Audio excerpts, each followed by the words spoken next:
किसी ने क्या खूब कहा है, जिंदगी के रण में खुद ही श्री कृष्ण और खुद ही अर्जुन बनना पड़ता है। रोज अपना ही सारथी बनकर जिंदगी की महाभारत से लड़ना पड़ता है। जय श्री कृष्ण, दंडवत प्रणाम। मैं हूं सागर मुनि शास्त्री। आज एक प्रेरक कथा लेकर आप सबके समक्ष उपस्थित हुआ हूं। एक बहुत बड़ा व्यापारी था। उस व्यापारी ने अपनी जिंदगी में अपने व्यापार को स्थायी करने के लिए, अच्छा चलाने के लिए बहुत मेहनत की हुई थी। अब धीरे धीरे वो व्यापारी वृद्ध हो चला था। अब अपने व्यापार को अपने बेटे को सौंप देना चाहिए। ऐसी स्थिति आने पर भी वो व्यापारी अपने बेटे के ऊपर अपना व्यापार का जो कार्यभार था उसको सौंप नहीं रहा था, क्योंकि उस व्यापारी के मन के अंदर एक भाव था कि मेरा जो बेटा है वो मेरे व्यापार को अच्छी तरह से संभाल नहीं पाएगा।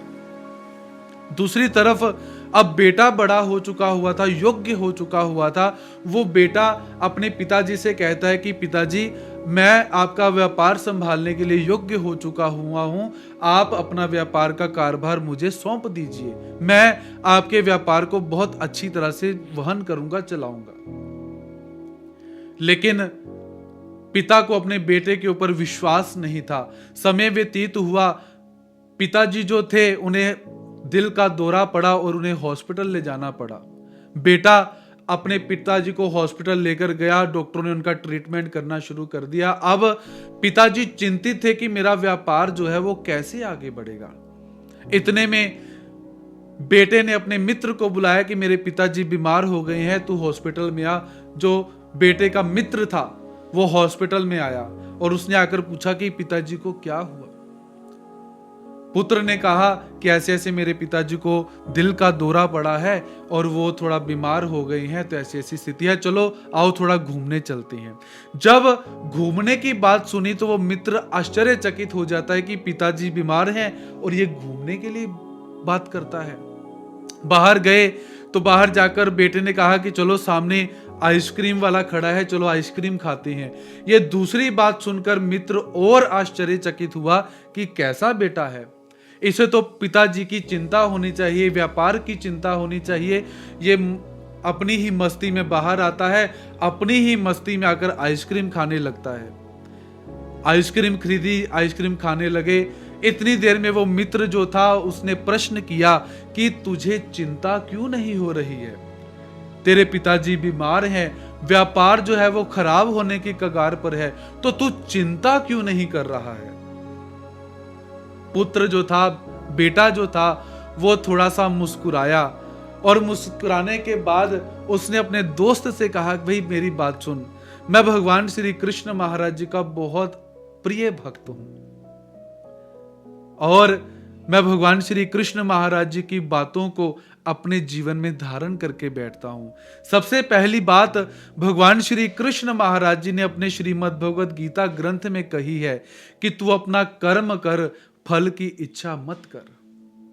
तो मुझे ऐसा लगता है कि मैं अपना कर्म कर रहा हूं और फल की इच्छा मैं करता ही नहीं हूं, क्योंकि फल परमात्मा देने वाले हैं। और इस बात को और मैं स्पष्टीकरण से समझाने की कोशिश करता हूं, थोड़ा सा ध्यान से सुनना। यह बात पुत्र ने मित्र से कही और मैं आप सबसे कहता हूं कि जरा ध्यान से सुनना।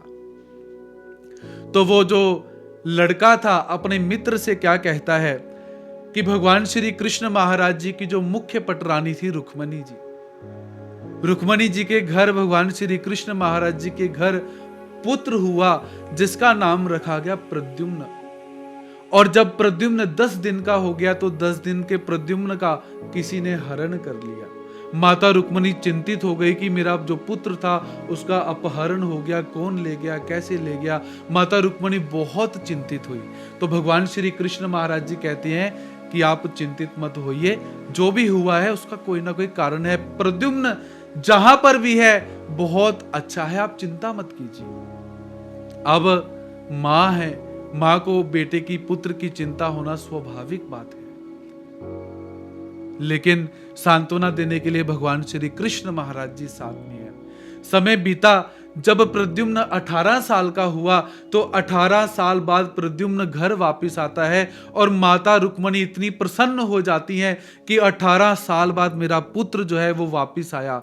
लेकिन साथ में क्या देखती हैं कि प्रद्युम्न तो शादी करके आया हुआ है, पत्नी का नाम है मायावती। और जब माता रुक्मणी को पता चला कि ये जो लड़की जिसके साथ शादी की है मायावती के साथ, वो प्रद्युम्न से 20 साल बड़ी है।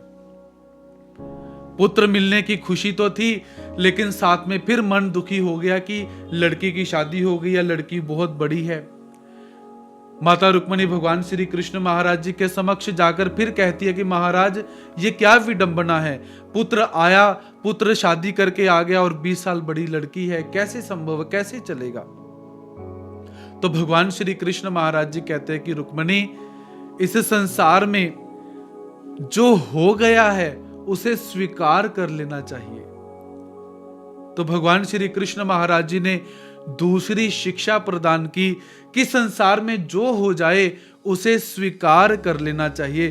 तो माता रुक्मणी बहुत वर्षों तक, 8 वर्षों तक उस बात को स्वीकार नहीं कर पाई, किंतु जब 8 बरस बीत गए तो 8 बरस बीतने के बाद माता रुक्मणी ने स्वीकार कर लिया कि शादी अब हो चुकी है, तो अब कोई बात नहीं, उसको हम स्वीकार कर लेते हैं। किंतु जब हम थोड़ा सा पीछे जाकर देखते हैं तो अपनी जिंदगी के 26 साल माता रुक्मणी ने उदासी के अंदर व्यतीत किए। कहानी सुनाते सुनाते वो जो बेटा था, वो जो पुत्र था, अपने दोस्त से क्या कहता है कि मैं भगवान श्री कृष्ण महाराज जी का भक्त हूं और भगवान श्री कृष्ण महाराज जी 2 शिक्षाएं क्या प्रदान करते हैं, जिन शिक्षाओं को यदि हम अपने जीवन में धारण कर ले तो हम चिंता से मुक्त हो जाएंगे। हमें कोई भी डिप्रेशन जो है या कोई मेंटली हरासमेंट, हम कहते हैं कि हम चिंतातुर हो चुके हैं, बहुत सारी चिंताएं हैं, वो सारी की सारी चिंताएं समाप्त हो सकती हैं। तो पहला भगवान श्री कृष्ण महाराज जी निवेदन करते हैं कि अपना कर्म करो और फल की चिंता कभी मत करो। दूसरा भगवान श्री कृष्ण महाराज जी कहते हैं कि जो हो गया है उसको स्वीकार कर लो। जैसी परिस्थिति आन पड़ी है, उपस्थित हो चुकी है, उसे परमात्मा का आशीर्वाद समझकर उसे स्वीकार कर लो। ठीक है, इस परिस्थिति में से मुझे गुजरना है। अनुकूल परिस्थिति है, शांत रहिए, प्रतिकूल परिस्थिति है तो भी शांत रहिए।